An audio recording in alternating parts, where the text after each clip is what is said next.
Hey guys, welcome back to the channel. Behind me is a '07 Nissan Armada. Now this truck has around 250,000 miles on it. We're going to be doing a front diff service on it. Before we begin that service, guys, I do want to mention if you guys haven't subscribed to the channel, go ahead and hit the subscribe button down below because it'll definitely help the channel grow. So with that said, let's go ahead and begin. To do your front differential service, what you're going to want to start off is go ahead and remove this plate if it has it. Some came equipped with them, some didn't, or now these trucks are older, someone could have taken it off and never put it back on. However, this one does have it, so we're going to go ahead and loosen up these two front bolts.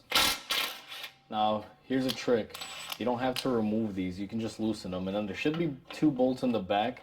However, this one only has three, and it looks like someone has changed this back bolt before. So let me swap sockets here.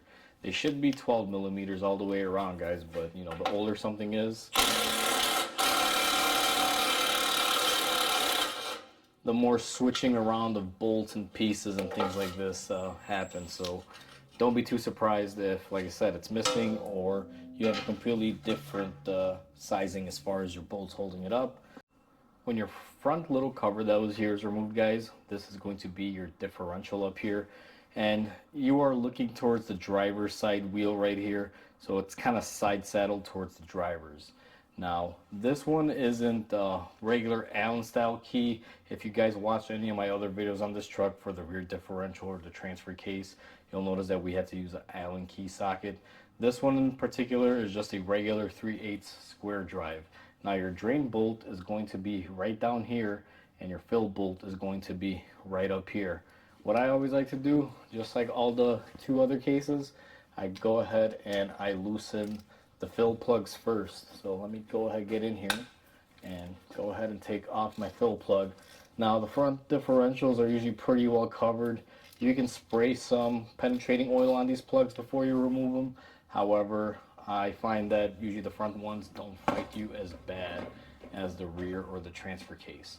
So let me go ahead and set up my drain pan here in case this does have any oil leaking, and it does not, so that's always a plus. Alright guys, sorry about that. I had a customer that walked into the shop. So last we removed the fill plug.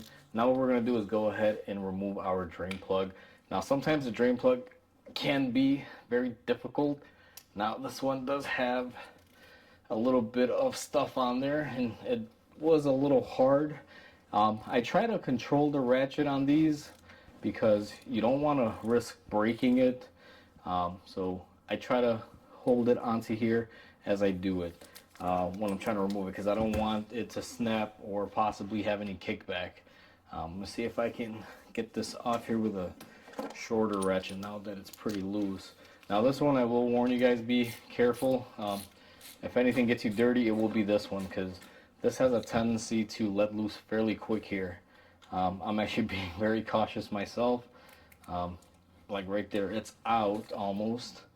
All I gotta do is just persuade it, and this oil doesn't look too bad, to be quite honest with you. It's still yellow. If you guys saw the rear differential video, it was pretty dark and murky. This is not too bad. However, I will say one thing. I do believe there is not a lot of fluid in here, just because I was expecting a lot more to come out, and that is pretty much done. So I don't know if this thing had a service and someone underfilled it, but that didn't look like a quart of oil to me, at least, because this takes about 1.5 quarts, I believe. I have to recheck my specs. But either way, I'm going to let that drain out a little bit, try to get out as much impurities as I can. And as you guys know, if you watch the other videos, what I try to do is I'll come in here and I'll pump some new fluid right after I've kicked open the drain, just so that way I can flush out any impurities or any dirt left on the bottom here. So as you guys see, I'm just gonna go ahead and pump it up, and once I get some flow from there, I'll normally stop and I'll give it a few minutes on the drainer. So I'm gonna go ahead and come back when it's ready to get everything bolted up and fill it up. It's been draining for quite a few minutes now, guys, and I have it to a steady drip. What I'm going to do is go ahead and reinstall the drain plug here. Now, some people will tell you you should use a sealant on these threads. However, I find that the sealant sometimes will cause seizure problems on here and you can't get the bolt off next time.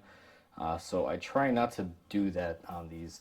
I just basically clean up the magnet portion of it and clean up the sides, but I'm not going to take it to a grinder wheel to clean out the threads or anything, just because I want it to have a little bit of, I guess you can say, adhesion or stickiness or friction, so that way it doesn't easily come off. It's kind of like a sealant without having to put sealant on there.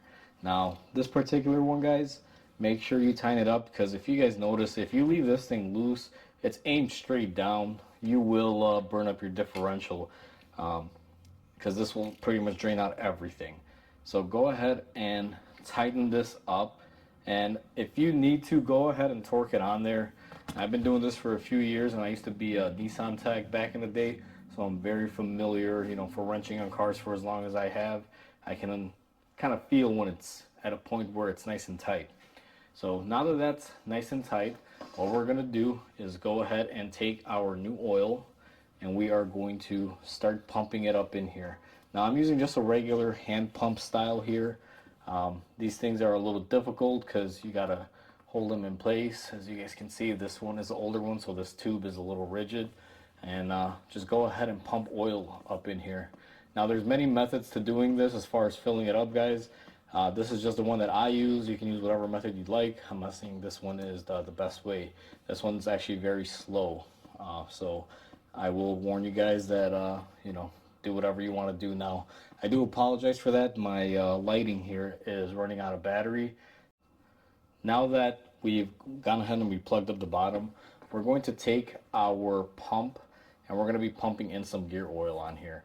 Now there's different methods to filling these up, guys. I use this little pump just because I find it very handy and quick. But there's a variety of tools out there you could use. This is just the one that is just more accustomed to me. So I'm going to go ahead and pump 1.7 quarts of this stuff in here. So basically about almost 2 bottles roughly, to give you guys an idea, because the way Mitchell states it is just really weird, and I find that usually they're a little bit off. Sometimes it's 1.5, not 1.7. So I'm just gonna basically fill this up till I'm getting fluid coming out in a nice little stream, and I'll bring you guys back when that happens.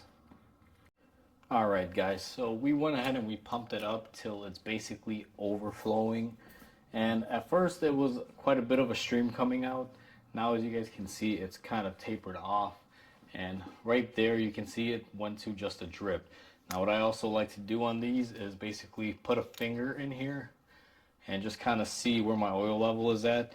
If the tip of your finger has oil on it, you're basically full. So what we're going to do is go ahead and reinstall our fill plug here. So one thing that you want to do now that everything is tightened up and filled up, guys, make sure you do a very thorough job of cleaning. I always say this in all of my videos, you should always clean after yourself. Now I know a lot of mechanics might say, hey, I only get paid to fix cars, I'm not a cleaning person.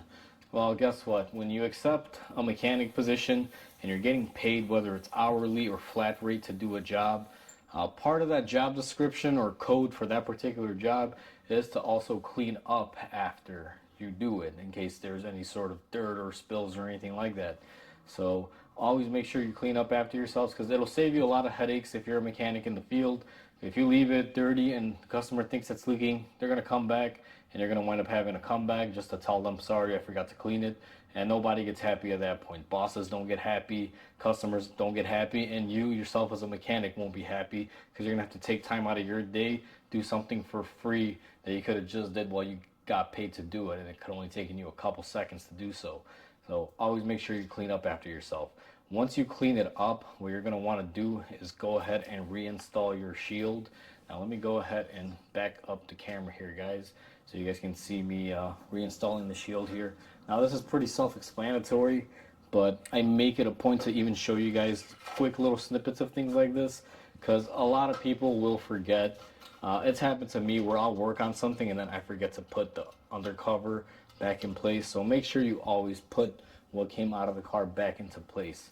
So I'm going to go ahead and tighten this up, and once we tighten that up, we are pretty much all said and done. And that is how you do a front differential service on a Nissan Armada or Nissan Titan, pretty much anything within the Nissan family. This also applies to a lot of other cars, guys. All right, guys, so we're basically done right now. That's how you do the service when it comes to this particular job. It's quite simple. And like I said, this goes across a lot of different trucks for Nissan. Nissan Titan, Nissan Armada, they're virtually the same thing. And it goes starting from the year 2000s all the way up. Even Nissan Xteras have a similar design. So you can apply this to a lot of different Nissans, even Toyotas. They all, they're pretty much similar. A differential is a differential. There's only so many ways you can get oil in and out of them. This is the easiest one with a drain and fill plug. And like I said, some other manufacturers have it where you got to unbolt the cover. However, luckily for us, this one's an easy one. So hopefully this video is helpful. If you own this truck or you plan on doing something similar to this, guys, please comment, like, and subscribe. It definitely helps the channel grow. And with that said, I'll catch you guys on the next repair. Until then, hope you guys have a wonderful day.